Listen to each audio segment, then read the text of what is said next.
नमस्कार, आदाब, सत श्री अकाल दोस्तों, कैसे हैं आप। आज इस समय हम कोरोना वायरस नाम की वैश्विक समस्या से जूझ रहे हैं और हमें पता नहीं कि ये समस्या कब तक रहेगी। हाँ, लेकिन इतना ज़रूर है कि हम साल 2 साल में इस समस्या से निजात ज़रूर पा लेंगे। आज इस छोटे से वायरस ने हमें घर पर बैठा दिया और इसने अमीर और गरीब के फासले को मिटाकर सभी को अपनी गिरफ्त में ले लिया। आज कंपनियां वायरस की वजह से वर्क फ्रॉम होम को बढ़ावा दे रही है और इससे कई सारी अच्छी बातें निकल कर सामने आ रही है, जैसे हवा साफ़ हो गई, प्रदूषण का स्तर गिर गया, आदि आदि। दुनिया आने वाले सालों में कोरोना मुक्त हो जाएगी और वापस पृथ्वी को वही प्रदूषण सहना होगा। जो काम सरकारें सालों से नहीं कर पाई वो इस छोटे से जीव ने कर दिखाया। लेकिन ये कब तक रहेगा ये मुझे नहीं पता और आपको भी नहीं पता, और ये बताना बहुत मुश्किल है, क्योंकि ये सब मजबूरी की वजह से हुए हैं, वरना हमें तो इनकी फ़िक्र ही नहीं थी। और ये कब तक चलेगा ये किसी को पता नहीं। पर एक बात और, मानव ये सब करके धरती को विनाश की ओर ज़रूर ले जा रहा है। आने वाली कुछ शताब्दियों में ही हम धरती का विनाश देखने के लिए ज़िंदा भी नहीं बचेंगे। आज के इस वीडियो में मैं आपका होस्ट और दोस्त दीपक आपको 5 ऐसे कारण बताऊंगा जो धरती को विनाश की ओर ले जा रहे हैं। तो शुरू करते हैं आज का हमारा video. Number 1, global warming. Uttarakhand में चोराबाड़ी ग्लेशियर पिघलने की वजह से हुई त्रासदी ने सभी पर्यावरणविदों और अंतर्राष्ट्रीय संस्थाओं के कान खड़े कर दिए। मानव ग्लोबल वार्मिंग के परिणामों से बेखबर उसे बढ़ाता जा रहा है और उसका परिणाम पूरी मानव जाति को भुगतना पड़ेगा। यूएनओ की एक स्टडी के मुताबिक ये बात सामने आई कि ग्लोबल वार्मिंग के कारण हिमालय के 15,000 ग्लेशियर और 9,000 ग्लेशियर लेक को खतरा है और मानव लगातार वायु प्रदूषण करता जा रहा है और ग्लोबल वार्मिंग को बढ़ाता जा रहा है। और अगर यही चीज़ें लगातार होती रही तो 2050 तक मानव भयंकर त्रासदी को झेलेगा और ये ग्लेशियर वर्ष 2100 तक समाप्त हो जाएंगे।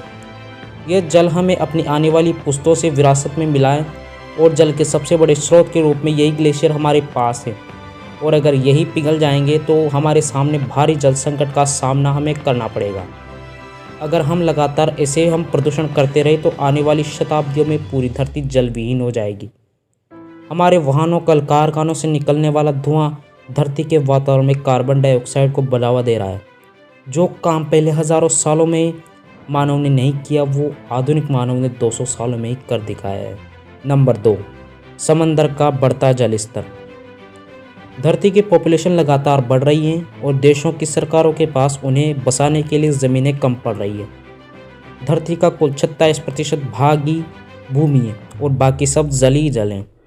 उसमें भी 10% भाग पर जंगल हैं, तो मानव के पास रहने लायक केवल 15% भाग ही बचा है। लेकिन ग्लोबल वार्मिंग के कारण वो भी घटता जा रहा है, क्योंकि ग्लेशियर पिघलते जा रहे हैं और समुद्रों का जल स्तर बढ़ता जा रहा है और इसके कारण कई द्वीप के द्वीप डूब गए और जो क्षेत्र था वो जल युक्त हो गया, यानी वो समुद्र में डूब गया। और अगर यही स्थिति लगातार बनी रही तो हम ज़मीन की भारी कमी से जूझेंगे और आने वाले कुछ ही सालों में तटीय क्षेत्र पूरी तरह डूब जाएंगे और जिनमें जापान आदि देशों का अस्तित्व भी नहीं रहेगा। नंबर 3, ओजोन परत का क्षय। सूर्य से कई सारी परावैंगनी किरणें आती है और अगर वे सीधे धरती पर पहुंच जाए तो मानव को कैंसर जैसी घातक बीमारियां दे सकती है। वो धरती के पेड़ पौधों और ग्लेशियरों को काफ़ी ज़्यादा नुकसान पहुंचा सकती है। लेकिन हमारे पास ओजोन परत हैं जो इन किरणों को अवशोषित कर लेती है और हम तक पहुंचने नहीं देती है। लेकिन कब तक? मानव के लालची स्वभाव ने इसको भी क्षति पहुँचाना शुरू कर दिया है। मानव जो एसी, फ्रिज आदि के रूप में भोग विलास की जो चीज़ें यूज़ करता है उसमें से क्लोरोफ्लोरोकार्बन निकलती है जो इन ओजोन परत को काफ़ी नुकसान पहुंचाती है।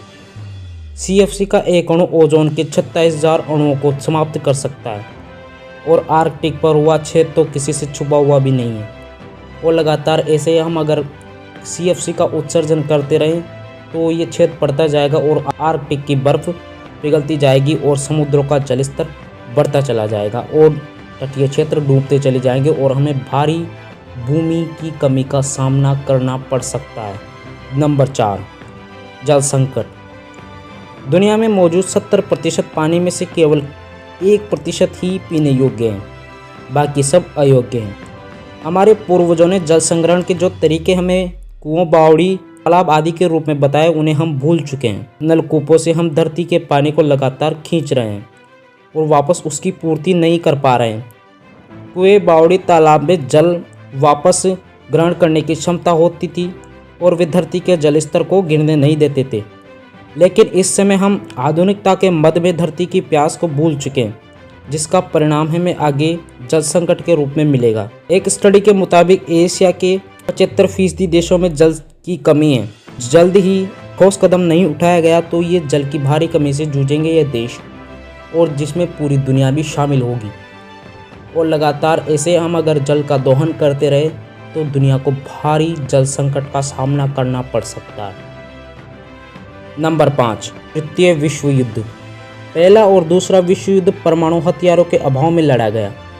हाँ, दूसरे विश्व युद्ध में अमेरिका द्वारा परमाणु हथियार का उपयोग किया गया था, लेकिन वो बहुत न्यूनतम स्तर पर था। लेकिन उसका परिणाम जापान आज तक भुगत रहा है।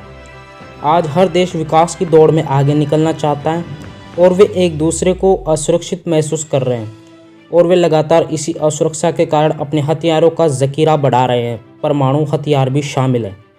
दुनिया के हर देश के पास परमाणु हथियार हैं, और अगर तृतीय विश्व युद्ध हुआ तो व्यापक रूप से परमाणु हथियारों का उपयोग होगा और देशों की सरकारों की महत्वाकांक्षा का फल वहाँ की भोली भाली जनता को भुगतना पड़ेगा, जिसमें हम सब भी आते हैं।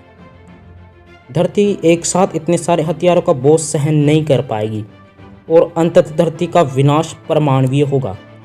और ज़मीन और महत्वाकांक्षा के लिए लड़ने वाले लोग इस बात से अनजान हैं, अभय हैं।